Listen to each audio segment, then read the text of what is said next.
வரக்கூடாது என்று எண்ணி ஒவ்வொரு மாணவர்களுக்கும் ஒவ்வொரு நுழைவுத் தேர்வை வைத்து அவங்க வரக்கூடாது அப்படிங்கிறத ரொம்ப சாமர்த்தியமா அழகா தெளிவாக இன்று வரை பதிவு செய்து கொண்டே இருக்கிறார்கள். என்னுடைய கல்வி உரிமையை நான் தான் தீர்மானிக்க வேண்டும்.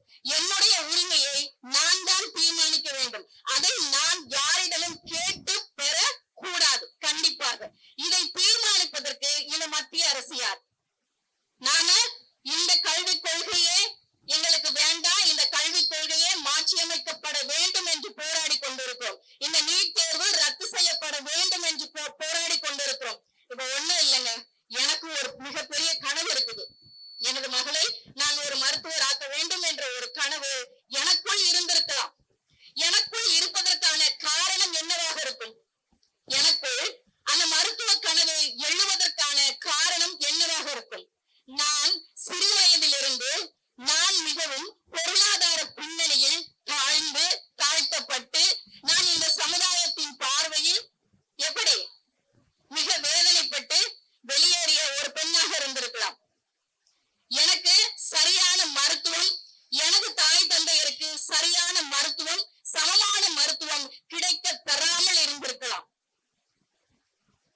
நான் ஒரு ஏழை பெண்மணியாக இருந்ததன் காரணத்தினால் நான் படுகின்ற துன்பங்களை, எனது நோய்களை நான் வெளியில் கூட சொல்ல முடியாமல் எனக்குள்ளே அழுது நான் புலம்பிக் கொண்டு பக்கத்துல இருக்கிற மருந்து கடைக்கு போய் சும்மா ஒரு 10 ரூபாய் 30 ரூபாய்க்கு மாத்திரையை போட்டு சமாளித்துக் கொண்டு வாழ்கின்ற பெண்ணாக நான் இருந்திருக்க கூடும்.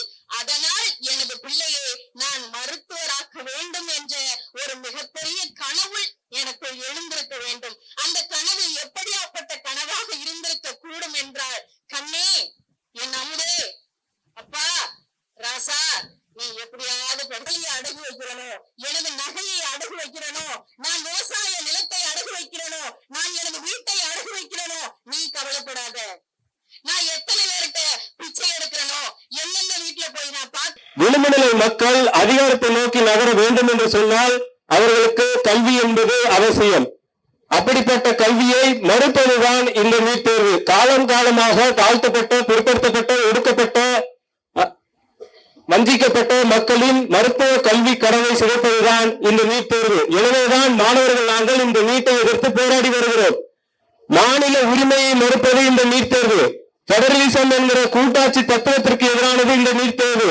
அரசமைப்பு சட்டத்திற்கு எதிரானது இந்த நீட் தேர்வு. எனவேதான் மாணவர்கள் நாங்கள் இந்த நீட் தேர்வை எதிர்த்து போராடி வருகிறோம். எல்லா மாநிலத்திலுமே நீட் தேர்வை ஏற்றுக்கிட்டாங்க. தமிழ்நாட்டில் மட்டும் ஏன் நீங்க ஏற்றுக்க மாட்டீங்கன்னு நிறைய பேர் நம்மளை பார்த்து கேட்கிறாங்க. தமிழ்நாட்டில் மட்டும் நீட்டை எதிர்ப்பதற்கான காரணம், இந்தியாவிலேயே அதிக மருத்துவ கல்லூரிகள் உள்ள ஒரு மாநிலம் தமிழகம். நம்மளுடைய அப்பா வீட்டு காசுல நம்மளுடைய வரிப்பணத்துல இந்த கல்லூரிகளை உருவாக்கி வைப்போம். இவங்க நேஷனல் அடிப்படையில வட இந்தியர்களை இங்க கொண்டு வந்து படிக்க வைப்பாங்க. அப்ப இங்க இருக்கக்கூடிய நம்மளுடைய தமிழ் மாணவர்கள் எங்க போய் படிக்கிறது? அவரவர் மாநிலத்தில் படிக்கட்டும். அதுதான் நாங்க சொல்றோம். ஆனா நீட் வேண்டாம், அதையும் நாங்க சொல்றோம். இப்ப ஒரு விஷயத்தை நான் பதிவு செஞ்சேன். இந்தியாவிலேயே அதிக மருத்துவ கல்லூரிகள் இருக்கக்கூடிய ஒரு மாநிலம் தமிழகம் என்று இன்னொரு முக்கியமான விடயத்தை நான் பதிவு செய்ய கடமைப்பட்டிருக்கிறேன். அன்பார்ந்த தோழர்களே, அதாவது தமிழ்நாட்டில் மாவட்டத்துக்கு ஒரு மருத்துவ கல்லூரி வர வேண்டும் என்று சட்டமன்றத்தில் முதலில் பேசியவர் நமது தலைவர், தமிழக வாழ்வுரிமை கட்சியின் நிறுவன தலைவர் தி. வேல்முருகன் அவர்கள். அதையும் இந்த நேரத்தில் நாங்கள் பதிவு செய்ய கடமைப்பட்டிருக்கிறோம். அந்த காரணத்தினால் தான் தமிழக வாழ்வுரிமை கட்சி சாராத மாணவர்களும் இன்றைக்கு தலைவர் அவர்களோடு கரம் பிடித்து இந்த போராட்டத்தை முன்னெடுத்துக் கொண்டிருக்கிறார்கள் என்பதையும் நாங்கள் பதிவு செய்ய கடமைப்பட்டிருக்கிறோம். கிராமப்புறத்திலிருந்து ஒரு மாணவன் வருகிறாரு. அவர் தமிழ் மீடியத்தில் படிச்சுட்டு வருவாரு. இந்த சிபிஎஸ்இ பாடத்திட்டம் ஒண்ணு இருக்கும், இன்டர்நேஷனல் பாடத்திட்டம் ஒண்ணு இருக்கும். பல்வேறான வேறுபாடுகள் இருக்கு. ஆனா கேள்வி மட்டும் எல்லாருக்கும் ஒரே மாதிரி வரும். எப்படி அந்த மாணவன் எதிர்கொள்வான்?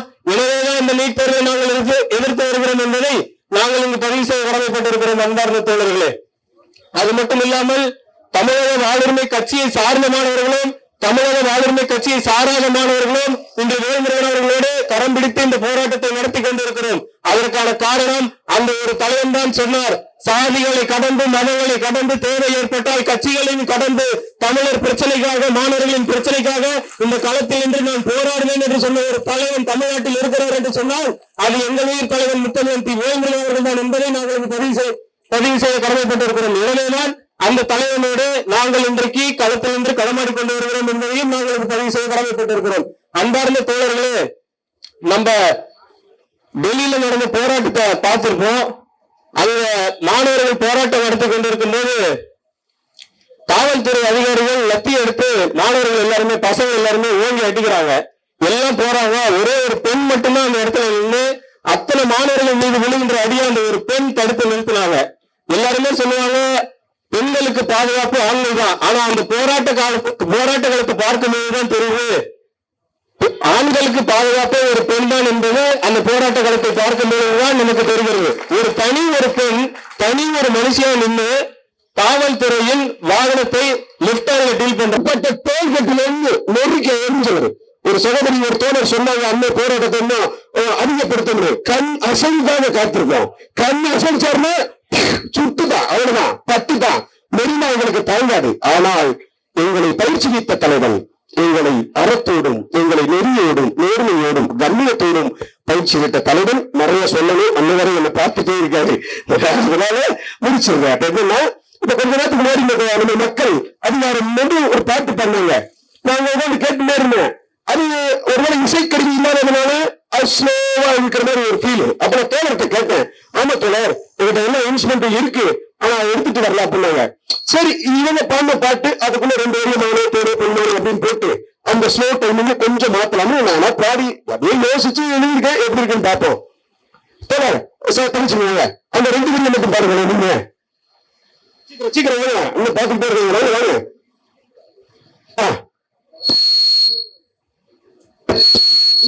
இதே போதும். நீங்க எப்படி பாடுங்களோ அதே மாதிரி பாருங்க. எங்க பாட்டு போகுது? கல்வி கொள்கை வழியை மூடி இந்தி திணிக்கின்றான், அதை ஏற்றால் தான் நீதி என்று நிறுத்துகிறான். கல்வி கொள்கை வழியை மூடி இந்தியை திணிக்கின்றான், அதை இன்று போலாம் பார்த்தேன். கல்வி கொள்கை வழியை மோடி இந்தியை திணிக்கின்றான், அதை ஏற்றால் தானே நீதி என்று நம்மை நிறுத்துகிறான்.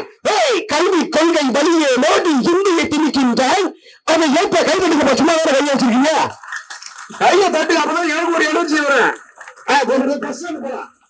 அப்படிங்க இந்த டீம் ஏற்ற மாதிரி தட்டுங்க. கல்வி கொள்கை வழியை மோடி இந்தியை திணிக்கின்றான், அதை ஏற்றால் தானே